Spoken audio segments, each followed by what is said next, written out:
여러분 안녕하십니까? 반갑습니다. 오늘은 가장 확실한 구원의 길을 중심으로 하나님의 말씀을 보겠습니다. 이 세상 무엇에나 다 길이 있고 방법이 있습니다. 길을, 길을 잘못 들어서면 아무리 열심히 가더라도 빠르게 가더라도 목적지에 도달하지 못합니다. 우리 하나님의 백성들은 예수님께서 보여주신 그 길을 가야만 하겠습니다. 예수님은 내가 곧 길이요 진리요 생명이니 나로 말미암지 않고는 아버지께로 올 자가 없다라고 말씀하셨습니다. 예수 그리스도를 마음속에 영접하는 것, 즉 예수님의 정신을 마음속에 갖고 신앙생활을 하는 것, 모든 것을 판단할 때에 예수님의 말씀으로, 예수님의 정신으로 판단하면서 예수님께서 가셨던 그 길을 가는 것이 가장 확실한 길이 되겠습니다. 오늘 구체적으로 그러한 생명의 길, 예수님이 가셨던 길을 살펴보도록 하겠습니다. 마가복음 1장 14절 15절에 나와 있는 말씀입니다. 요한이 잡힌 후 예수께서 갈릴리에 오셔서 하나님의 복음을 전파하여 가라사대 때가 찼고 하나님의 나라가 가까이 왔으니 회개하고 복음을 믿으라 하시더라. 이 성경 말씀은 대단히 영감적입니다. 자, 예수님께서 사람들에게 설교하기를 때가 찼고 하나님의 나라가 가까웠으니 때가 찼다고 하는 것은 하나님께서 정해 놓으신 그 시간이 다 됐다는 것입니다. 다시 말씀드리면 예수님께서 이 땅에 오셔서 구속 사업의 기초를 놓으실 때가 이제 되었다는 것입니다. 하나님께서는 이 세상을 창조하시기 훨씬 전부터 구속의 계획을 세워 놓으셨고 아담 때부터 세상 마지막까지 모든 하나님의 구속 사업을 그 계획대로 실천에 옮기셨습니다. 아담이 타락한 후에 하나님께서는 하나님이 원래 세워 놓으셨던 구속의 계획을 그 세월이 지나감에 따라서 하나하나 펼쳐 보이시면서 그 속에서 이제 성소가 있었고 또 이스라엘 백성이 등장했고 그리고 선악간의 대쟁투가 있었고 그다음에 예수님이 이 땅에 오시고 또 머지않아 이제 예수님께서 이 땅에 다시 오시고 지금은 하늘에서 하나님의 심판이 진행되고 하는 이러한 모든 것들이 다 하나님의 계획서 속에 들어 있습니다. 그래서 우리는 그러한 계획에 따라서 하나님을 믿고 구원의 길을 갈 수가 있습니다. 여기 때가 찼다고 하는 것은 하나님의 구속 사업을 가리키는 것입니다. 그런데 여기서 또 한 가지 처음에 나오는 말씀, 요한이 잡힌 후 예수께서 갈릴리에 오셨다. 사도 침례 요한은 그 당시 문란한 왕이었던 헤롯 왕에 대해서 책망의 말을 했습니다. 그 헤롯 왕이 자기 자기 동생의 부인을 데리고 동거 생활을 했고 그래서 그에 대해서 올바르지 않는 일이라고 공개적으로 책망을 했습니다. 그래서 그러한 이 침례 요한에 대해서 그 부인이 아주 앙심을 품고 있다가 요한을 자기 남편을 통해서 이제 붙잡아서 감옥에 넣었습니다.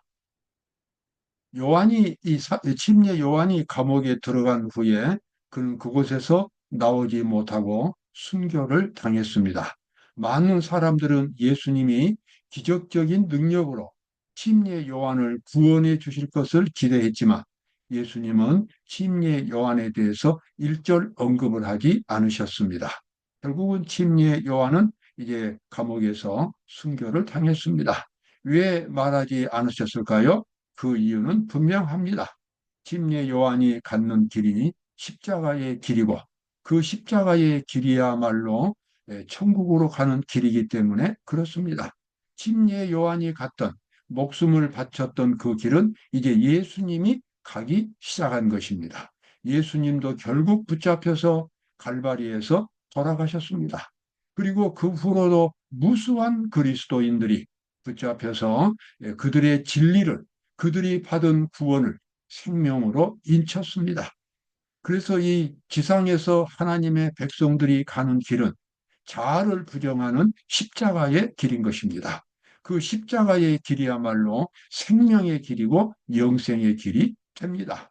이 말씀 속에서 예수님은 요한이 잡힌 후에 갈릴리에서 복음을 전하실 때에 십자가의 길을 가고 계셨습니다. 우리도 하나님을 믿음으로 십자가의 길을 갈 것입니다. 자, 예수님은 이제 이 청중들에게 십자가의 길에 대해서 구체적으로 말씀을 하셨습니다.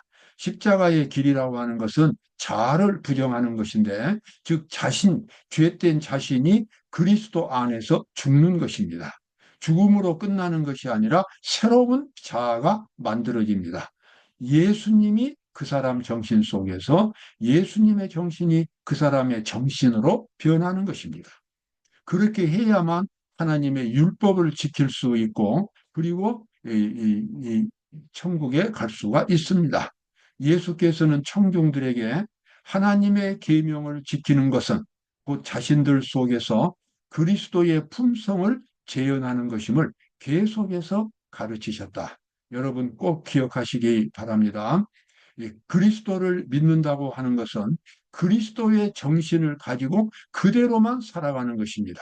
그리스도의 정신으로만 살아가는 것입니다. 90%나 95%나 99%만 예수님의 정신으로 살고 나머지 1%는 자기 정신으로 산다면 그 사람은 참된 그리스도인이 아닙니다. 100% 그리스도의 정신으로만 예수님의 마음으로만 사는 것이 바로 그것이 참된 그리스도인이고 천국 가는 길이 되겠습니다. 예수께서 승천하실 기약이 차감해 예루살렘을 향하여 올라가기로 굳게 결심하시고 이제 예수님의 십자가가 가까이 이제 다가오는 것을 예수님은 아셨습니다. 그래서 예루살렘을 향하여 이때 이제 예수님이 예루살렘으로 가시면 다시는 이제 그분의 일생이 끝나는 것입니다. 그런데 예수님은 갈바리 십자가를 향하여 예루살렘 쪽으로 가기로 그렇게 굳게 결심하셨다는 것입니다. 예수님의 길은 33년 동안의 예수님의 길은 끊임없이 십자가, 매 순간마다 십자가였고 결국은 십자가에서 그분의 삶이 마쳤습니다. 여러분, 우리도 마찬가지인 것입니다. 끊임없이 우리는 우리 자신의 갈바리의 십자가를 향하여 전진해야 하고 목적지만 그런 것이 아니라 매 순간 날마다 우리의 생활 속에서 이 하나님과 원수가 되는 사단의 정신을 갖고 있는 자신이 완전히 죽고 예수님의 정신으로만 살아나는 예수님의 정신으로 말하고 예수님의 정신으로만 생각하고 예수님의 정신으로만 행동하는 그 같은 매 순간순간의 생활이 되어야만 합니다. 바로 그것이 가장 확실한 생명의 길이 되겠습니다. 자, 여기 FLB는 여기 기도력이지요. 그분의 완전한 순종에 의해서 그분은 모든 인류가 하나님의 계명에 순종하는 것이 가능하도록 하셨습니다. 저는 수없이 반복하는 말이 있지만 앞으로도 계속 반복할 것입니다. 왜냐하고 그러면은 우리 그리스도인이 된다고 하는 것은 그리스도의 정신을 갖는 것이고 그리스도의 정신은 하나님의 말씀에 온전히 순종하는 것입니다. 왜냐 그러면 하나님의 말씀이 그리스도의 정신에서 나왔기 때문에 그렇습니다.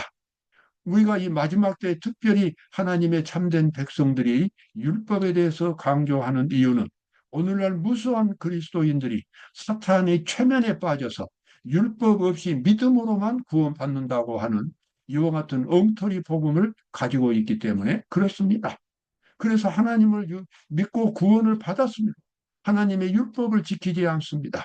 하나님의 율법을 지키지 않는 그리스도인들은 국가법에도 지키지 않습니다. 그래서 세상 사람들과 사실상 똑같은 것입니다. 여러분, 사탄은 그런 식으로 해서 과거에도 무수한 하나님의 백성들을 타락시켰고 지금도 똑같은 현상이 일어나고 있습니다. 하나님의 율법을 지키지 않으면 결단코 천국에 갈 수 없습니다. 여기 나와 있는 말씀, 그분의 완전한 순종에 의해서 그분은 모든 인류가 하나님의 계명에 순종하는 것이 가능하도록 하셨습니다.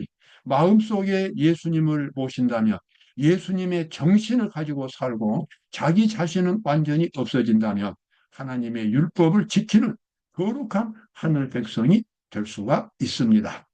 역시 똑같은 FLB, 여기 뭐 기도력이지요.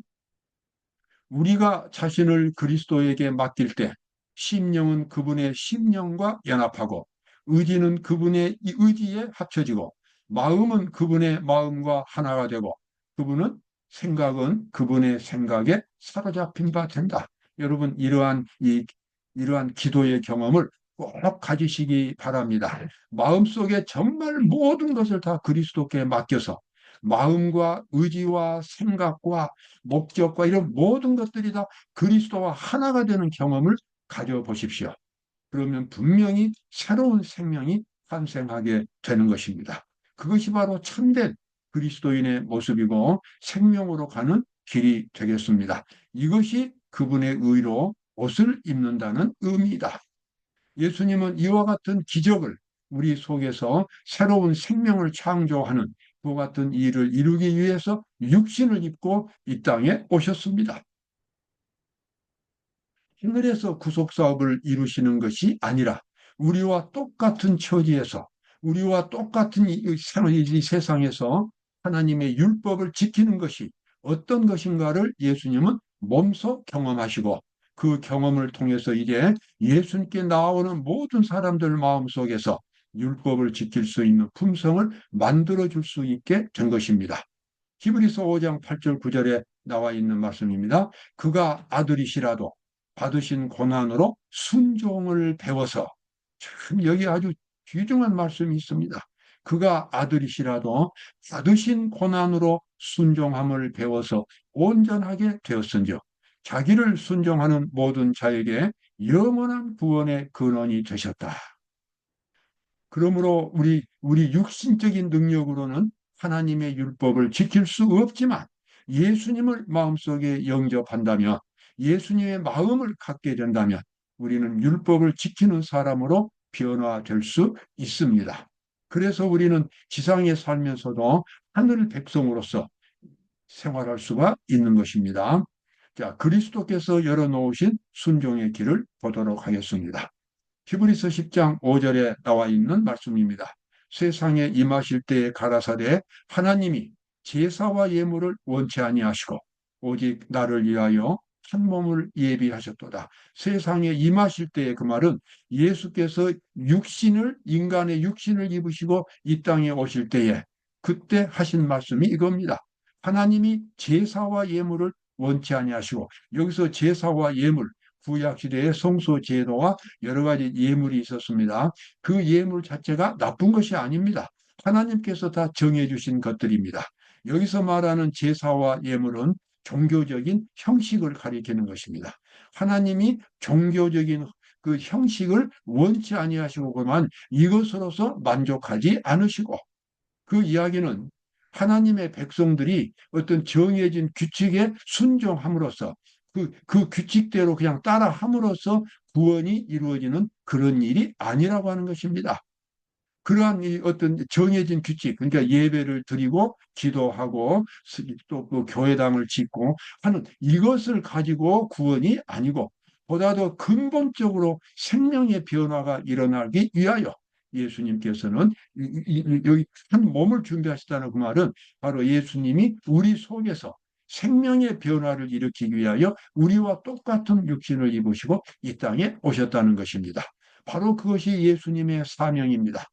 그래서 누구든지 진실한 마음으로 예수 그리스도를 영접하면 자기 자신은 완전히 죽어서 없어지고 이제는 그리스도의 정신으로만 되는 새로운 자신이 만들어지게 되는 것입니다. 이것을 바로 성경은 여러 가지로 말합니다. 생명의 이것은 거듭남이라고도 말하고 믿음으로 말미암은 의라고도 말하고 죄의 도말이라고도 말하고 완전이라고도 말하고 그다음에 안식이란 말도 말합니다. 또 새 언약이란 말도 그렇게 합니다. 그러나 이 표현은 강조점은 다르지만 그 본질은 똑같습니다. 바로 기독교의 본질, 구원의 본질, 바로 예수님께서 우리 죄인의 마음속에 들어오셔서 하나님의 율법과 일치되는 새로운 품성을 만들어주는 것이 바로 구원의 핵심이 되겠습니다. 바로 그것을 경험하는 것이 가장 확실한 생명의 길을 가는 것이 되겠습니다. 산상보훈 50쪽에 나와 있는 말씀이죠. 예수님의 사명은 사람들을 신의 성품에 참여하는 자로 만들어 하늘의 율법의 원칙과 조화되게 하는 것이었다. 우리가 죄를 버리고 그리스도를 우리의 구주로 받아들일 때에 율법은 높여진다. 율법이 높여진다. 그 말은 율법은 존중을 받는다. 율법은 지켜진다는 것입니다. 신의 성품에 하나님의 정신, 하나님의 마음을 갖도록 예수님이 그렇게 만들어 주신다는 것입니다. 그래서 율법과 조화되게 만들고 그때부터 죄라고 하는 것은 끔찍하게 싫어지게 됩니다. 그리고 하나님의 율법에 자연스럽게 순종하는 그런 사람으로 변화가 되겠습니다. 로마서 7장 24절에 우리 그리스도인들이 갖고 있는 공통적인 고통이 나옵니다. 오호라 나는 공고한 사람이로다. 이 사망의 몸에서 누가 나를 건져내랴. 하나님을 진심으로 섬기고 하나님의 율법에 순종하기를 원하는 사람은 반드시 이와 같은 고통을 겪게 됩니다. 왜냐 그러면은 하나님의 율법 속에서 하나님의 정신이 나타나 있습니다. 그 정신 앞에서 자기 자신은 너무나 타락해서 너무나 추악한 이 죄의 본성, 이기심의 본성을 갖고 있기 때문에 그 율법을 지킬 수가 없다는 것을 알게 됩니다. 여러분, 이와 같은 절망은 반드시 모든 그리스도인들이 경험을 해야 합니다. 그래야만 이 더러운 자기를 버릴 수 있기 때문에 그렇습니다. 그래서 이때 이제 자기가 너무나 하나님 앞에서 부정한 죄인이기 때문에 그래서 자기 자신을 뒤로 하고 예수님을 바라보면서 새로운 생명의 창조를 갈망하게 됩니다. 그래서 죄를 어떤 자기가 행동으로 저지른 죄를 버릴 뿐만 아니라 자기 자신을 정말 이기적이고 그리고 이 독단적인 하나님의 정신과는 어울리지 않는 자기 자신을 완전히 십자가의 정신으로 침몰시키고 그리스도의 정신으로 새롭게 만들어지는 그와 같은 변화를 경험할 수 있게 됩니다. 바로 그것이 생명의 길이 되겠습니다. 그래서 예수님은 내가 곧 길이요 진리요 생명이니 나로 말미암지 않고는 아버지께로 올 자가 없느니라. 그 생명의 길은 예수님께서 우리 마음속에 만들어주는 새로운 생명의 탄생이 바로 그 길이 되겠습니다. 여러분, 아주 진실한 마음으로 예수님 앞에 나가서 기도를 해 보십시오. 마음을 예수님께 드리고 예수님의 마음을 주시도록 간절하게 기도하고 그리고 하나님의 뜻에 완전히 100% 일치하는 생활을 살겠다고 예수님 앞에 결심을 해 보십시오.